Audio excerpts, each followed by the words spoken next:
Hey everybody, this is Alex Merced from alexmercedcoder.com. And in this video, what I'm going to do is, this will be a two-part video where I'm going to go over GraphQL. So in this video, we're going to focus on creating the GraphQL API, so the backend portion of it. Then in the next video, we'll focus on how to consume the GraphQL API. So how to use something like one of many different front-end libraries to consume the GraphQL API, and we'll use a Powell server to create a backend API. So what is GraphQL first off? It's just a different way of creating an API. Okay, so up till now, really sort of like the big standard was REST, which stands for representational state transfer. And what that did is this basically the way REST worked is that you had different endpoints for different purposes, and you had what was called the 7 RESTful routes. So you would have like a GET request to, let's say, /dog to get all the dogs, a GET request to /dog/1 to get the dog with an ID of 1, a POST request to /dog to create a dog, a POST request to /dog/1 to update a dog. So everything revolved around endpoints. So different URLs would get you different results. Now, a couple of the issues with this is that one, it's kind of, you have to read the documentation to kind of keep track of all these endpoints, and then the things that you have to hope they wrote quality documentation, and two, that you would oftentimes get all the data that endpoint has to offer, so you might get a lot more data than you really need. So GraphQL takes care of all of these things. One, instead of having several URLs you make requests to, you have one URL. And really what's going on under the hood is that instead of you having different URLs that represent different things you're trying to do, you have one URL that you make a POST request to, and then in the body you send a string that represents your query in a special language called GraphQL, Graph Query Language. Now, a lot of times people don't even realize they're making a POST request to one URL because they're using a lot of these libraries that just kind of, abstract all that part away and just make it work. But really, at the end of the day, you're really just making a POST request to that URL with the string, the query string as the body of the request. Okay, which is pretty straightforward. So then what happens, it parses the string, and it knows what to return because you define all these, in the same way you would define all those endpoints, there would be different routes with functions that respond in those routes. Instead, what you're doing is creating the same functions, but they're called queries and mutations. So anytime theoretically you would have done like a GET request to get information, that would be a query. And anytime you would do something that would change your data, update the data, create new data, delete data, that would be a mutation. Okay, and you would define this in your API. Now there's a little bit more work when you're creating your API because not only do you have to write the functions, but you also have to do what's called a type definition. So the types of data you're working with have to be described. The generic signature of all the functions of all the queries and mutations has to be defined. And these queries and mutations are also referred to as resolvers. So the word resolver refers to the function that runs when a particular query or mutation is hit. And it gets a little bit more complicated than that, but this is sort of the gist. So essentially the way this GraphQL API works is you would make a POST request to a single URL with a query that would kind of look like this right here on the screen. Okay. And the cool thing about the query is that you can actually, in the query, specify not only what you're looking for, but what parts of the data you want. So you can see here they're saying, hey, I want an author, but I only want the first name and the last name, and I'd like all the title of all their posts. And that's why the typing is so important, because by being able to describe the data in your API, it's going to give the flexibility for the person making the query to sit there and actually like specify, okay, hey, I only want these pieces of data. Don't send me anything else. And this allows like the front end to not have to get such cluttered data. Also, the cool thing is that because of that, it can self-document itself. So there's these tools like Graphql and Graphql Playground that's going to let you browse your API and it self-documents itself. So you don't actually, well, you should always write documentation, but you'll see that like to an extent it creates its own documentation that even if you just wrote the API, someone else could look through this self-generated documentation to figure out how the API works, which is pretty sweet. Okay, so now that we kind of like laid out sort of like why GraphQL, and GraphQL is made by Facebook, the same people who make React, so they make cool stuff. But let's build a thing. So I have a template, so that way it saves you some time in the whole setup. So if we go back to npmjs.com and we look up Merced Spinup, I should have a template for Apollo server. So let's go look that up. Front-end templates, Snowpack, back-end templates. There we go, Apollo. Okay, so that's the template we'll start from. So I'm going to open up a terminal instance, and it's going to be npx Merced Spinup Apollo, because that's the template, and we're going to say GraphQL backend.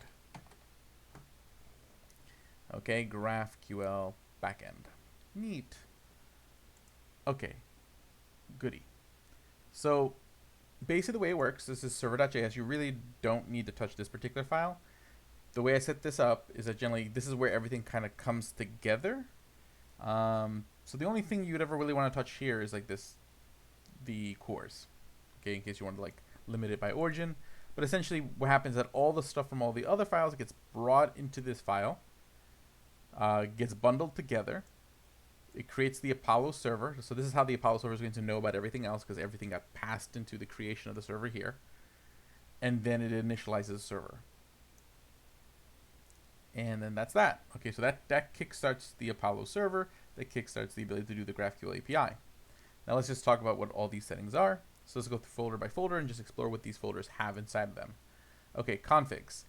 Now, what's going to happen is that every resolver, so that means these are the functions that respond to the requests, every resolver generally receives 4 arguments. And it's always going to be, actually I can just take a look at the resolvers to clarify. Right here, parent, okay, which is not always going to be used. Sometimes you have, like for example, as you type things out, you can write resolvers for like sub-items. So for example, let's say a particular, you literally have one model or one data type called parent and another one called child, and every parent has children. You could write a function that handles getting the sub-children. So in that case, that resolver, what's called a child resolver, would have access to that parent. Okay, the actual parent object that it's building the child from. That's what that is.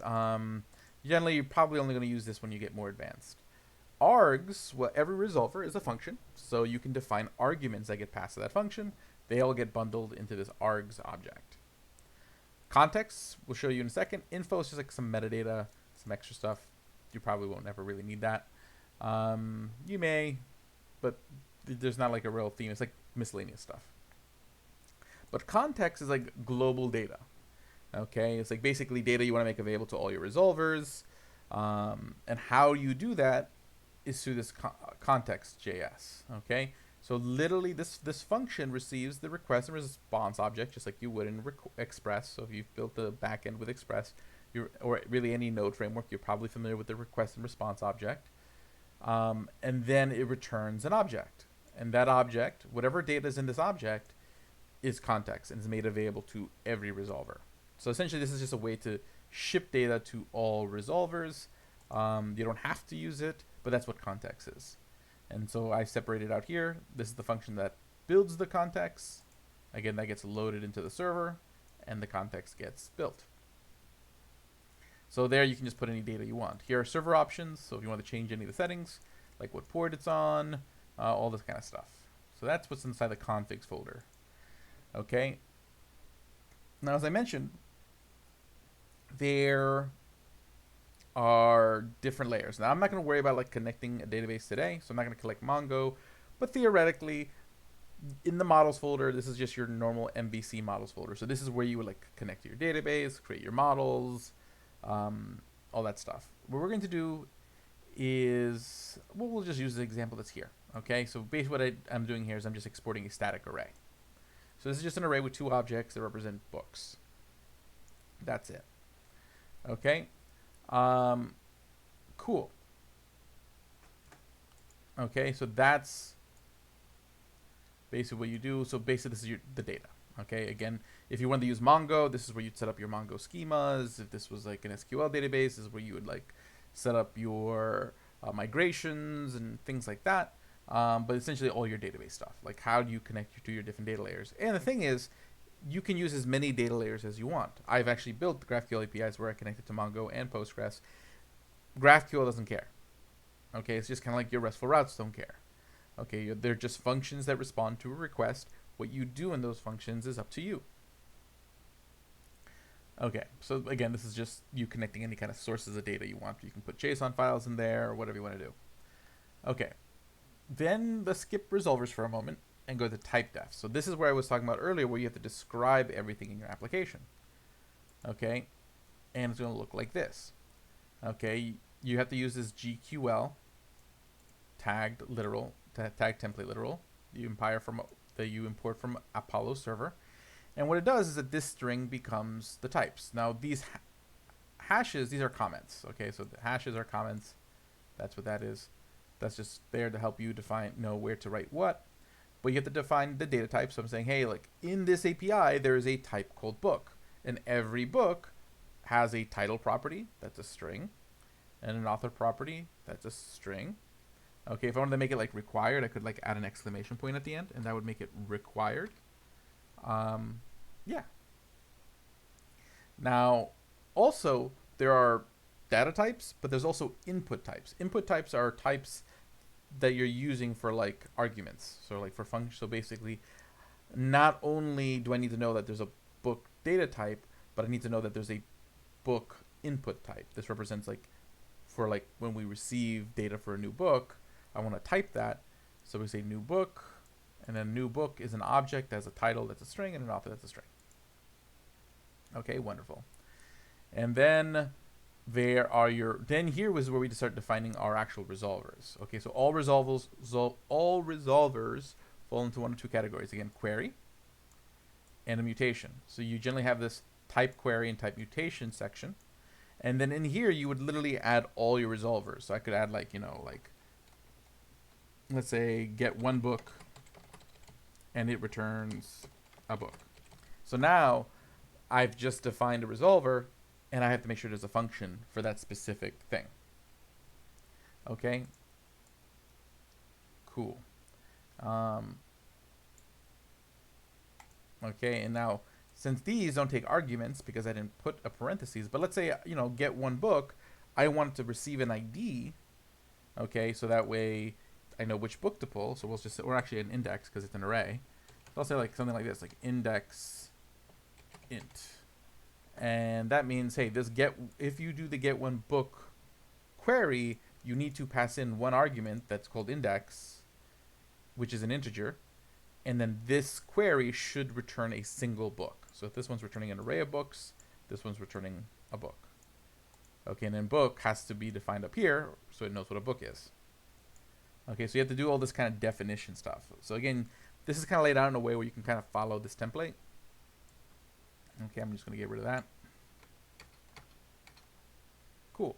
So that's, and then again, mutation, same idea. Okay, and then in this case, I'm saying, kind of a convention I've noticed is that people will sit there and say, hey, they'll have a argument called input, and then they'll type, that's going to be typed. So they're going to say, hey, have an argument called input, and the data type from input should be a new book. So it should be an object with a name property and an author property.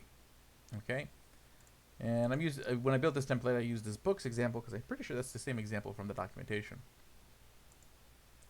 Okay, so then you have the resolvers. The resolvers are the functions that run when those queries get hit. So again, two things I always have to do. I have to define the query in my type definitions, my type defs, and then I have to have the actual resolver function. So essentially what you're doing is you create this one big object called a resolver or resolvers. Okay, and then in there needs to be a property called query. Okay, and then in this query object, the query property in this object is just another object that has one property for every resolver that's a query, or for every resolver for every query. Same thing for mutation. So in this case, this is the function that runs when the books query is run. So all it does is return the books array. And again, I imported the books array up here. And then the mutation, we have add book. And again, you always get these 4 arguments in this order. Okay. So you can do that. There's different ways you can kind of take that. I'm writing it out in here in this template, so that way you remember that you get these 4 arguments in this order. So you can just follow this template as you write additional functions. Cool. Okay. But then what I'm doing is I'm destructuring the title and author, because I know that args, according to my typedefs, should be a new book type. And a new book type was just an object with a title and an author. So I can pull those out of title.author. And again, args had a property called input, because again, the properties of the args object match the names in the typedefs. So that input argument was the new book type. And then I pushed, those properties right into the books array, and then return the books array. And that's it. Okay, that's this the template API. But again, what you could do is you can just add.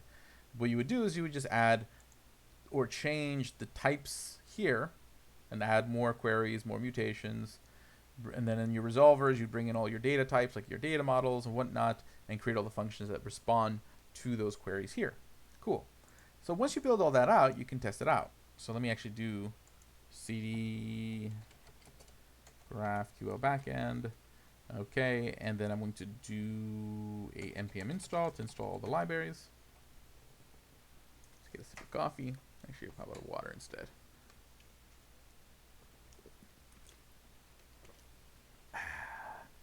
Water does a body good. Okay. And now that that's done, again, we can always go to the package.json to see the scripts. So there's 2 scripts here. Okay, there's dev and start. Of course, dev is always starting like development mode where it'll restart when you make changes. So we'll do that. npm run dev. Okay, and see it starts. And now we see the server runs on 4000. And now here's something to keep in mind. This URL here, 4000, that's going to be where we would make essentially our post request to, the way it's set up currently. Okay, could we change that in the server options?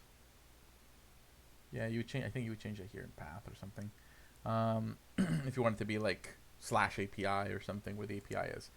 But and that would be the Apollo documentation.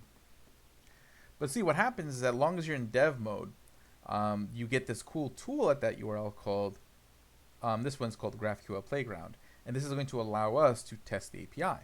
So now, again, all those types were written. So now I can click over here and see it says docs. And I can click on docs, and I actually see documentation for the API. So I can be like, okay, these are the available queries and mutations. So query is books. And what books gives me back is an array of books, because I can see these square brackets. And I can see what books are. So now I know that I can write. Now, if it's a query, I can just write curly brackets. And it being a query is assumed. So then I just say, hey, I want to do a query. The query is books. I had to spell it. And then I would do, it takes no arguments, so I don't need to pass any arguments. Okay, so it would just be books. And then here I would say, hey, which data from book per book do I want to get? So for each book, let's say just give me the title. Okay, because I know that books returns me an array of book. So then I can specify which of the book properties I want to get back for each book. So if I hit play, and see, I get just back the title. Now if I want the title and author, I can do this.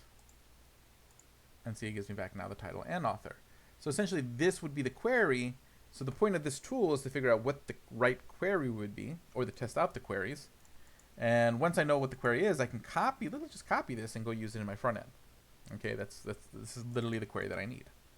Okay, but having this little tool in this documentation just automatically generated is really, really useful. Now let's do the mutation to add a book. Okay, so if I wanted to do the mutation, okay, so I go here to add book. Okay, so what I would do is first I have to write the word mutation. Okay, so for a mutation, you have to include the word mutation or else it doesn't know. Okay, mutation. And then what you would be doing is the name of the query is add book. And add book does take an argument because we can see the parentheses here. So see, I can see that there. So then I can read here that, see, the argument takes in an argument called input that is of type new book. So I can go here and click on, okay, what's this new book thing? Okay, so looking at the documentation, I can see that this input argument has to be an object that has a title property. So we'll say the title is Alex Merced, a biography. And then it's going to have an author. Notice there's no commas needed. Okay. Alex Merced. Okay. So there's the argument. Okay. So there I have passed the input, but I'm still not done yet because, again, this argument still returns. So if I go back to this query, see, it still returns an array of books. So I always need to define, hey, of the data that's coming back, what properties do I want? So I have to be like, okay, what pieces of data do I want from books? So then I would do another set of curly brackets, and then here I can say, hey, give me the title and author of all the books. Okay. And then if I hit run here, and see, now I can see the book's been added. Okay, and then so basically I would just copy this, and then that would be what I need. Okay, and then on your front end, you can like interpolate things into that string, or there's different ways to make that work, depending on what you're using. But essentially, that's what this GraphQL Playground tool does for us. Now, I'll show you one way you could do this front end real quick without any kind of library. In the next video, we'll talk about how to use a library to consume the API. And there's a lot more you can do. Like, again, I could sit there and say, hey, create another author type, and then say, hey, every book has an author, and then create like a resolver that describes how you get the author. And there's also some cool stuff you can do. But, you know, baby steps. First, build a small little dog or cat API and try it out. But I can go back here. I'm going to create like an HTML file while my server is running. Okay, and basically the way this should work, so let's create a boilerplate. Okay. H1, we'll just put cheese so there's something on the screen so we know that it's the right page loaded up. Then we'll use the script tag. And then we'll do fetch. Okay, fetch. And that's going to be HTTP, well, actually just localhost. Well, I have to put the HTTP. HTTP / localhost 4000 /. Okay, so that's the URL. Then the fetch settings. And just so you know, whenever it's a GraphQL API, what you have to do is the method has to be post. That's what it's expecting. Okay, every GraphQL request is technically a post request under the hood. And then in the body, okay, what you're doing is you're passing in an object. So JSON.stringify. You're passing in an object. And the object has to have a property called query, which is the string. Okay, so that this object has a property called query. And then what I would do is I would then copy this string that I want to make a request.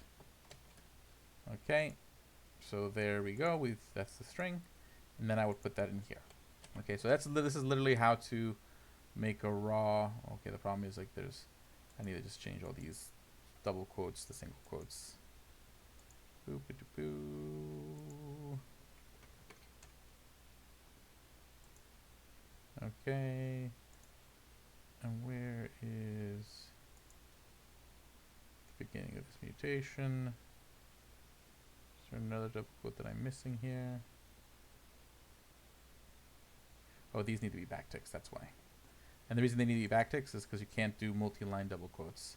If you want to do multi-line strings, you need backticks. So alt backticks. There we go. Okay, and I'll just save this. Let it clean it up. Okay, so not the prettiest thing in the world, the way it kind of ended up looking. But essentially, this is how you would do it sort of in a raw way. So let me just finish this out. So fetch that object ends here. Okay, so then we would do a dot then response.json, And then we would do another dot then. And that's going to be the data. And let's just console log the data that we get back. Okay, so let's see if this works. So we'll open up with live server. Okay. Let's get this screen over here.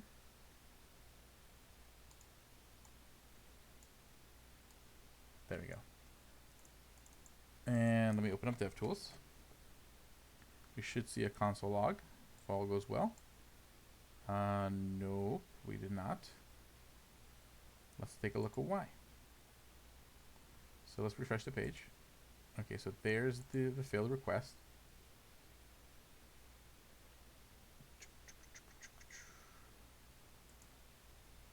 Let's see here. Body. JSON.stringify.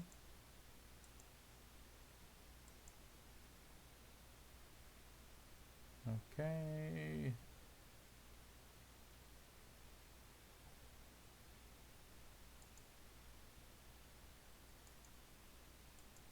Wait, I think I know why. I didn't send the header. Go back to the index.html. I need to include a header to show that it's JSON. Okay, headers, content type, content type, application JSON. Okay, let's take a look. Okay, so that looks better. So let's go to the console. And there, it worked. Oh, I got an error though. Unexpected single quote. Did you mean double quotes? Okay, so it does by force want double quotes. So let's change those all back to double quotes. Okay.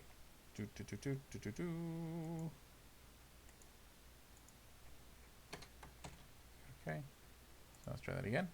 And that looks much better. And they see we added the book array, and there's like 4 things in the array now.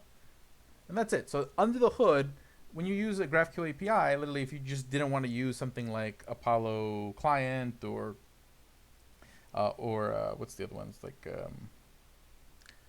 let's see here. There's another one that's pretty popular. I want to say like Reverse Revel, GraphQL client. GraphQL request, Apollo client is probably the biggest one. There's another one that starts with an R that I haven't used, but I know a lot of people like it.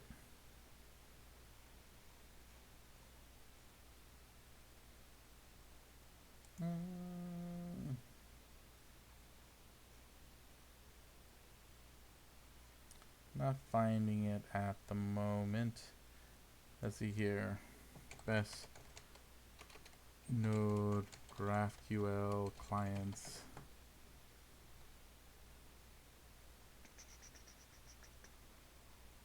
There we go. Apollo, got all that.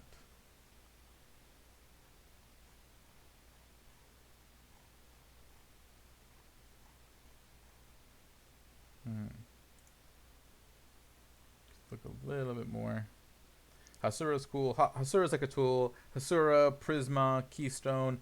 These are all tools that allow you to just literally generate your GraphQL API using a graphical interface. You just like install the thing, and then you just go in the dashboard, create your data types, and it generates the API for you. Those are cool things, but I always think it's worth knowing how to do it from scratch so that you can better appreciate those things. Like, okay, I think here we go. Relay is the one I was thinking of. Relay, there we go. So there's Relay, but see here's like a list of different clients for GraphQL. But again, you don't have to use them. You could always just use the normal fetch client. So that was my point. The point is like it's not, you don't have to use these special libraries. They certainly make life easier. But at the end of the day, it's you're still just dealing with same HTTP request to a server. It's just the convention's different. Instead of setting up different endpoints, you're just sending this string to a particular endpoint, and that's how you structure the deal. So that's it. That's how you create a GraphQL API with Apollo's server. My name is Alex Merced from alexmercedcoder.com. Do join the Discord and Slack community over there at devnursery.com, and I'll see you all in the next video where we're going to consume this API using probably React, but you're going to see it's the same idea whether you're using Vue, Svelte, etc. Everyone has their own libraries, and you just follow them. And main thing is having this query string. Once you can generate this query string, everything else is kind of easier from there. So that's where that GraphQL Playground tool is sort of the most important thing. So I'll see y'all in a bit, and ciao.